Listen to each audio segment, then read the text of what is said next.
wrong, God knows.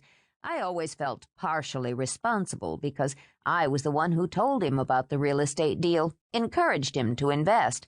I didn't know he'd already lost most of his capital in a couple of deals that went sour. He would have put the money back. Link would have found a way, always did. He was always a little resentful that his cousin rode so high, while he barely scraped by. And the man, God, she couldn't remember his name, couldn't remember anything but the words, smiled at her. The whole time he was speaking, making excuses, adding his own explanations to the facts, she simply sat, nodding. This stranger who'd known her father was destroying her very foundations.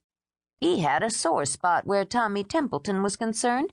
Funny when you think it turned out that he was the one to raise you after it all. But Link never meant any harm, Katie. He was just reckless. Never had a chance to prove himself, and that's the real crime, if you ask me. The real crime, Kate thought, as her stomach churned and knotted. He had stolen because he was desperate for money and took the easy way out. Because he was a thief, she thought now, a cheat, and he had cheated the justice system by hitting an icy patch of road and crashing his car, killing himself and his wife and leaving his daughter an orphan. So fate had given her as a father the very man her own father had been so envious of. Through his death she had, in essence, become a Templeton. Had it been deliberate, she wondered? Had he been so desperate, so reckless, so angry, that he'd chosen death? She could barely remember him.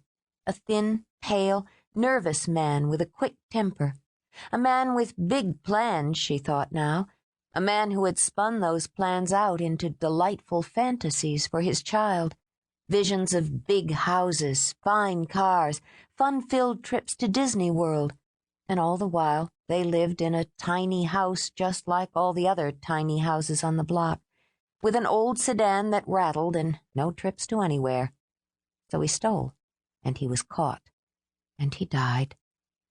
What had her mother done, Kate wondered? What had she felt?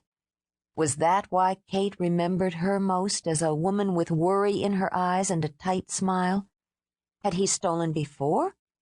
The idea made her cold inside. Had he stolen before and somehow gotten away with it? A little here, a little there, until he'd become careless? She remembered arguments, often over money, and worse, the silences that followed them. The silence that night, that heavy, hurting silence in the car between her parents before the awful spin, the screams, and the pain.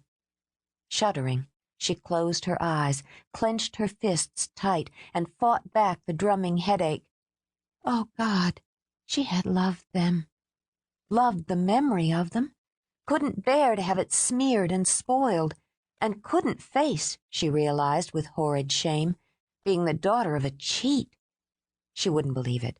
Not yet. She took slow breaths and turned to her computer. With mechanical efficiency, she accessed the library in New Hampshire where she'd been born and had lived for the first 8 years of her life. It was tedious work, but she ordered copies of newspapers for the year before the accident, requested faxes of any article mentioning Lincoln Powell. While she waited, she contacted the lawyer back east who had handled the disposition of her parents' estate. She was a creature comfortable with technology. Within an hour, she had everything she needed. She could read the details in black and white, details that confirmed the facts the lawyers had given her. The accusations, the criminal charges, the scandal. A scandal, she realized, that had earned print space because of Lincoln Powell's family connection to the Templetons, and the missing funds replaced in full after her parents were buried. Replaced, Kate was certain, by the people who had raised her as one of their own. The Templetons, she thought, who had been drawn into the ugliness, had quietly taken the responsibility and the child, and always had protected the child. There in her quiet office, alone, she laid her head on the desk and wept, and wept. And when the weeping was done, she shook out pills for the headache, more for the burning in her stomach. When she gathered her briefcase to leave, she told herself she would bury it, just bury it, as she had buried her parents.